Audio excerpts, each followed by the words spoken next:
Dear student, I am Dr. Prakash Mungli, Professor of Biochemistry. So in this video, I will be going over pentose phosphate pathway. Especially, I will be concentrating on important reactions and regulation of pentose phosphate pathway, which is also called as hexose monophosphate shunt or HMP shunt. Now let's get into the details.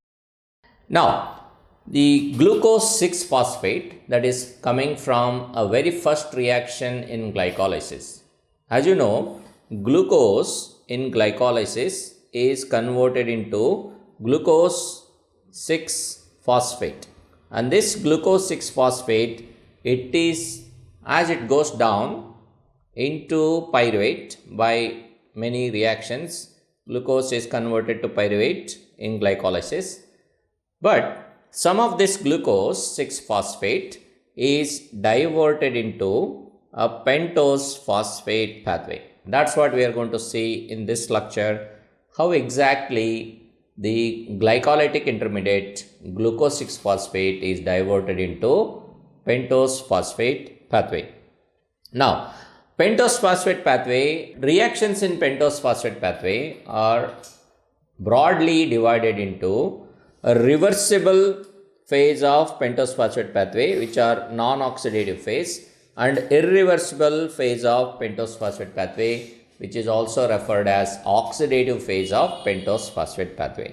So that means we have oxidative phase, which is irreversible, and non-oxidative phase, which is a reversible form of pentose phosphate pathway.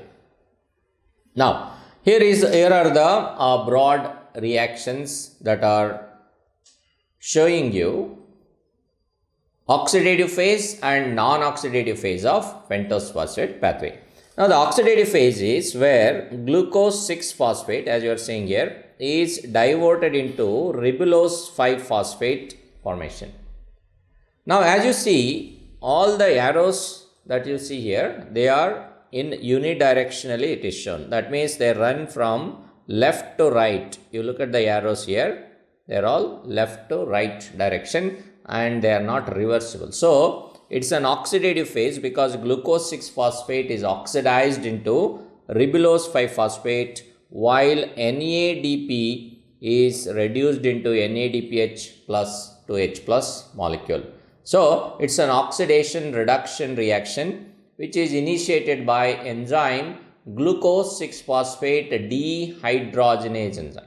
Okay. So, there are two reactions in oxidative phase of pentose phosphate pathway. First reaction is initiated by glucose 6-phosphate dehydrogenase. Second reaction is initiated by 6-phosphoglucanolactone dehydrogenase. We are going to get into that particular aspect little later.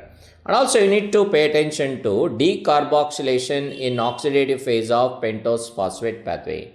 That is glucose 6-phosphate, which is a 6-carbon molecule, is converted into ribulose 5-phosphate, which is a 5-carbon molecule. That means one of the carbon is released as carbon dioxide. It's an oxidative decarboxylation process here. So, which is initiated by glucose 6-phosphate dehydrogenase. And also as you see here, the NADPH H plus is the product of oxidative phase of pentose phosphate pathway, one of the product, and this NADPH H plus is used for reductive biosynthesis like fatty acid synthesis, cholesterol biosynthesis. It is used for keeping glutathione in reduced state because you know glutathione, it's an intracellular antioxidant. It has to be, its concentration need to be maintained, and that is done by using NADPH H plus coming from pentose phosphate pathway predominantly. And also NADPH H plus, it is used in detoxification process, drug detoxification process, nitric oxide synthesis, killing of bacteria. There are so many functions to this NADPH H plus. We are going to go into that little later. Now, let's look at non-oxidative phase of pentose phosphate pathway. Non-oxidative phase of pentose phosphate pathway, all reactions are reversible. So, you may look at the arrows which runs on both direction. That means ribulose 5-phosphate that is made in oxidative phase of pentose phosphate pathway is converted into ribose 5-phosphate, or ribose 5-phosphate can go back into ribulose 5-phosphate. In the same way, ribulose 5-phosphate can be converted into xylulose 5-phosphate, and that xylulose 5-phosphate can go back into ribulose 5-phosphate. And the other reaction that is shown here is a xylulose 5-phosphate, which is a 5-carbon molecule, combines with ribose 5-phosphate, another 5-carbon molecule. They both condense and will give fructose 6-phosphate and glyceraldehyde 3-phosphate. Now total number of carbons are 10 here. Xylulose 5-phosphate, which is a 5-carbon molecule, ribose 5-phosphate 5-carbon molecule, so condenses to make 10 carbon, and then it released as fructose 6-phosphate and glyceraldehyde 3-phosphate. So 6 plus 3 carbon, and in between there will be cetoheptalose 7-phosphate and then erythrose 4-phosphate. That kind of intermediates will come in. So overall, non-oxidative phase of pentose phosphate pathway, you must remember these are reversible reactions. That means glycolytic intermediate fructose 6-phosphate and glyceraldehyde 3-phosphate, they can be reversed back into xylulose 5-phosphate and ribose 5-phosphate. Okay, now what is the use of this? So note that ribose 5-phosphate is necessary for nucleic acid synthesis, that is RNA synthesis, ribonucleic acid. The sugar you see in ribonucleic acid is ribose sugar.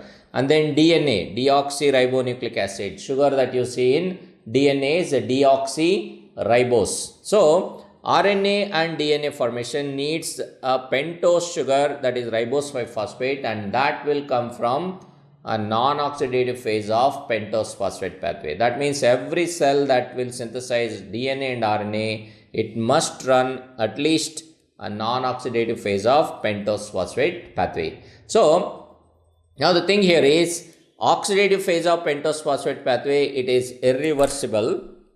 It is irreversible, and that means whenever there is a higher levels of NADPH+, consider that in a cell, if the cell has got high levels of NADPH+, that will have a negative effect, feedback negative effect on oxidative phase of pentose phosphate pathway.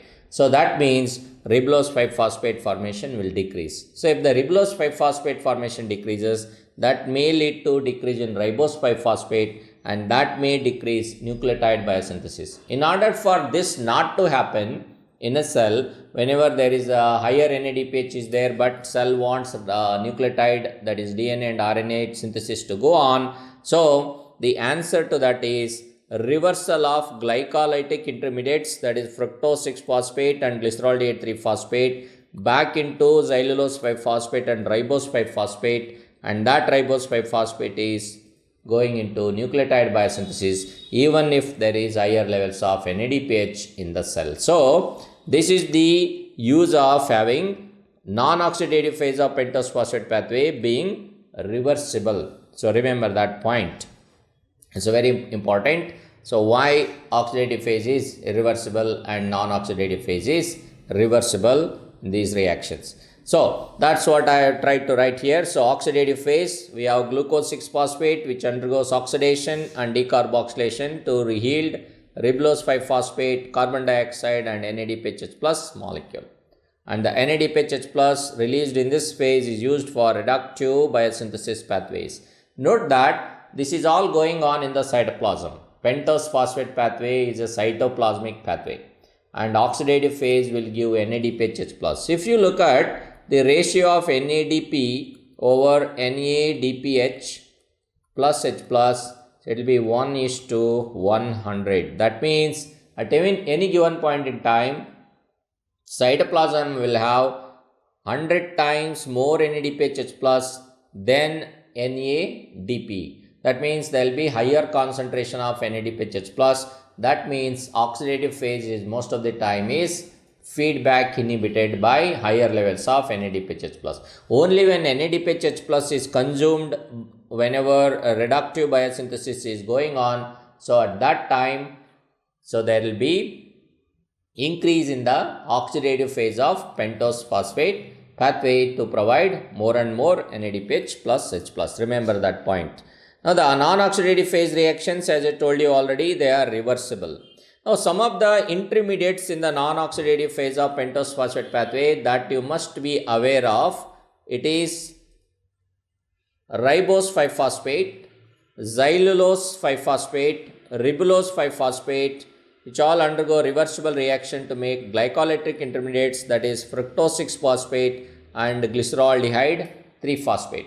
So in this process of conversion of ribose 5-phosphate, xylulose 5-phosphate, ribulose 5-phosphate into fructose 6-phosphate and glyceraldehyde 3-phosphate, there are certain other glycolytic intermediates that will come up, and those are erythrose 4-phosphate and pseudoheptulose 7-phosphate. Okay, so now here ribulose 5-phosphate, which is undergoing epimerase reaction to make xylulose 5-phosphate in non-oxidative phase of pentose phosphate pathway reactions, which are reversible, or ketoisomerase enzyme may convert ribulose 5-phosphate into ribose 5-phosphate. That means a keto sugar, ribulose 5-phosphate is a keto sugar.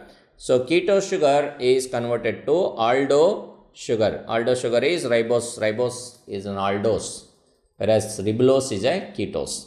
Alright. So in this non-oxidative phase of pentose phosphate pathway, two enzymes participate while they convert ribulose 5-phosphate in all the way into fructose 6-phosphate or glyceraldehyde 3-phosphate. So two important enzymes in the non-oxidative phase are reversible reactions in pentose phosphate pathway that you must be aware is transketolase and transaldolase. Now transketolase and transaldolases, they will use keto sugars as a carbon donors. You need to be aware of this. So in a non-oxidative phase of pentose phosphate pathway, so the keto sugars are acting as a carbon donors. That means when you make erythrose 4-phosphate into fructose 6-phosphate, so the additional carbons that are added here, they will come from the keto form of sugar. Keto sugar like ribulose 5-phosphate is a keto sugar, xylulose 5-phosphate is a keto sugar. These are the ones that will act as a carbon donors, while aldose sugars, they act as carbon acceptors in non-oxidative phase of pentose phosphate pathway. Remember this. So keto sugars are carbon donors and aldose sugars are carbon acceptors. And transketolase enzyme, especially, it needs a thymine pyrophosphate as a coenzyme. That means if you measure a transketolase activity in pentose phosphate pathway, indirectly you can measure the nutritional status of thymine or the thymine levels in the cytoplasm. Okay, so remember that point also.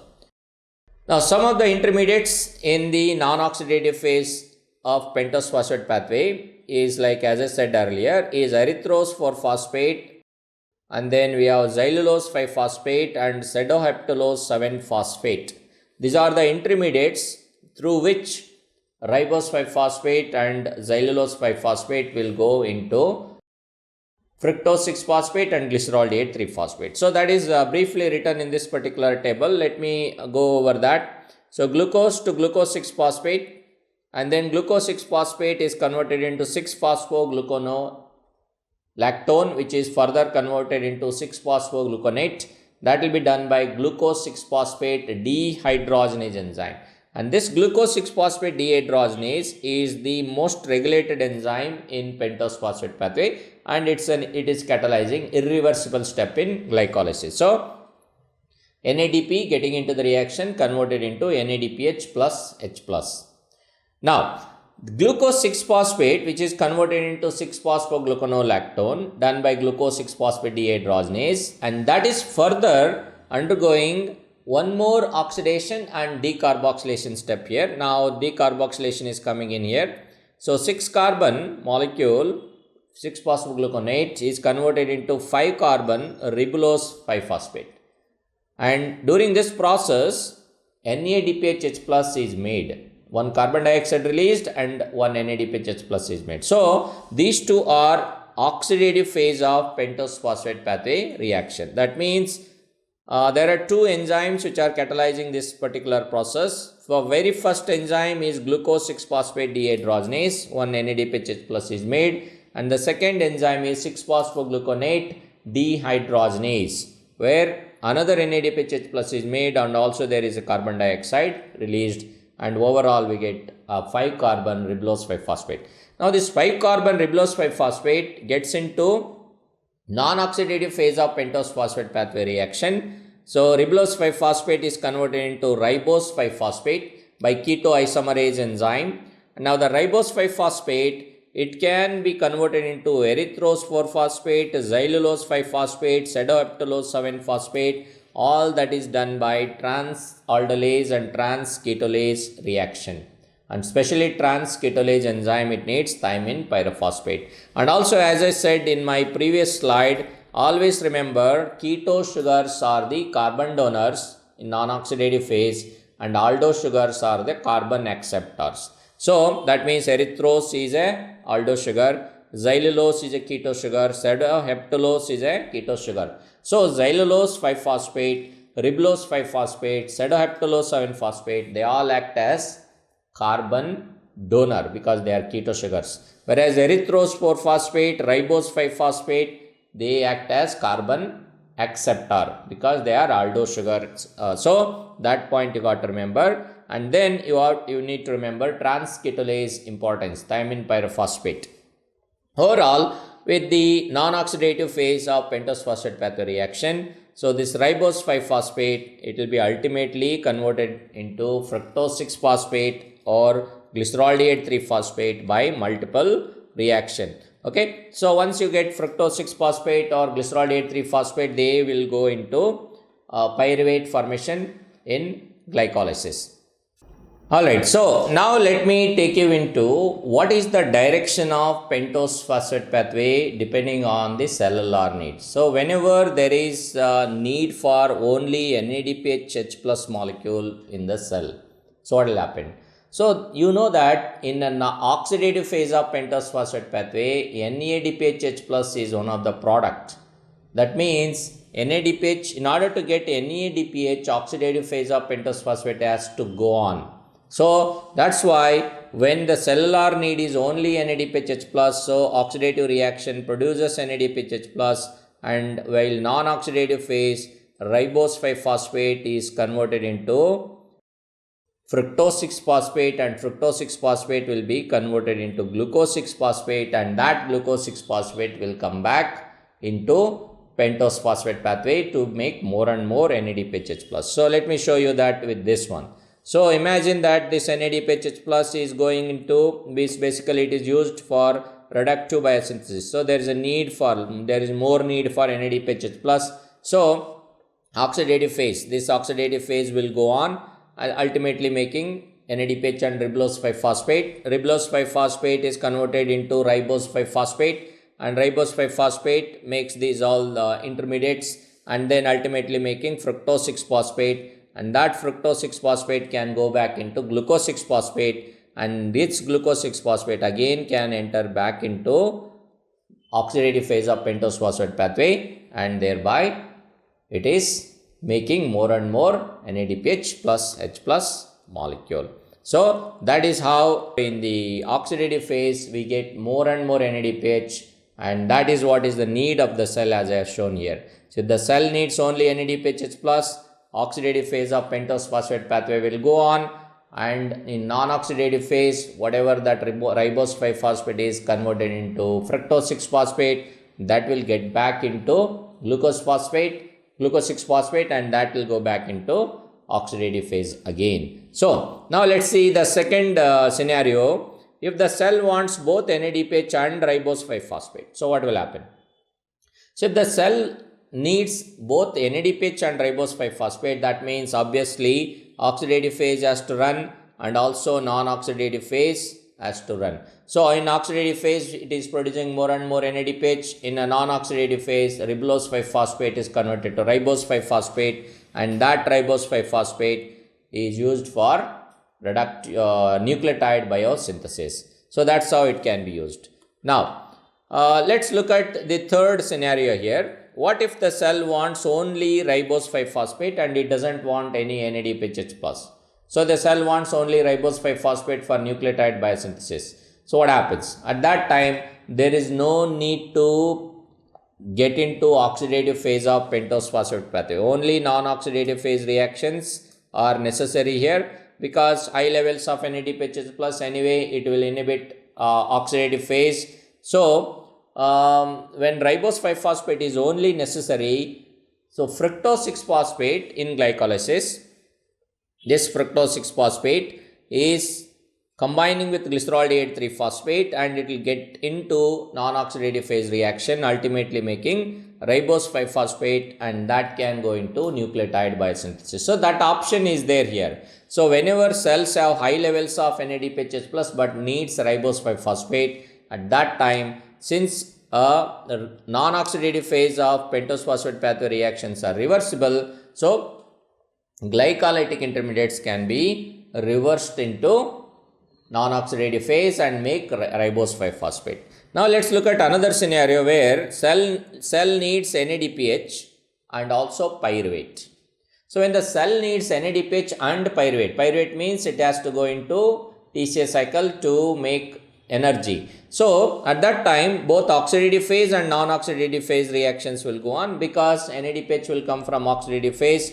In non-oxidative phase, ribose 5-phosphate converted to ribose 5-phosphate, that is converted into fructose 6-phosphate and glyceroldiate 3-phosphate, which will be converted into pyruvate ultimately, and that pyruvate go into acetyl-CoA and acetyl-CoA going into TCA cycle. So this is how non-oxidative phase and oxidative phase of pentose phosphate pathway will provide both NADPH and pyruvate for this.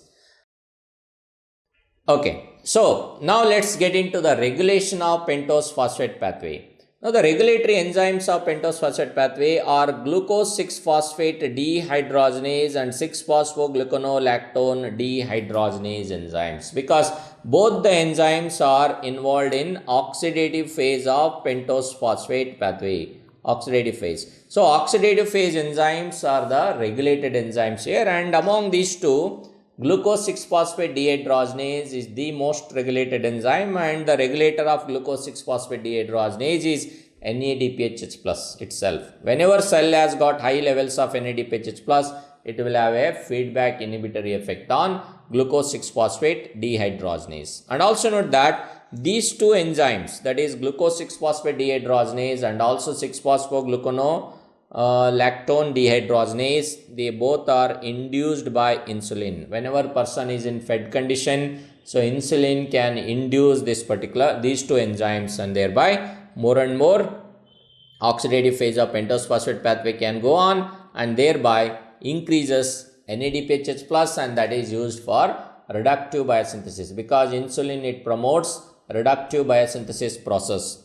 So increased levels of NADPH plus in the cytoplasm leads to feedback inhibition, that I have already told you, and the ratio of NADPH plus to NADP is the one that will determine overall rate of oxidative phase of pentose phosphate pathway. So the overall regulation of pentose phosphate pathway, you must be aware that only oxidative phase is regulated, and that is regulated by the concentration of NADPH plus and also presence of insulin. Now let's get into the uses of NADPH plus, because already you know the use of ribose 5-phosphate is in the nucleotide biosynthesis, which I already explained you, that is RNA and DNA synthesis. So coming to some of the uses of NADPH plus. NADPH plus is used for reductive biosynthesis. What are the reactions in our cells which are referred as reductive biosynthesis? And that is fatty acid synthesis, and then cholesterol synthesis, and then bile acid formation, bile acid synthesis. So, and then deoxyribonucleic acid formation, deoxyribose sugar, ribose sugar to deoxyribose sugar formation. It's a reductive biosynthesis. So reactions like this, that needs NADPH plus. So that is mostly coming from oxidative phase of pentose phosphate pathway. Now the antioxidant function. So NADPH plus is used as in the maintenance of reduced glutathione.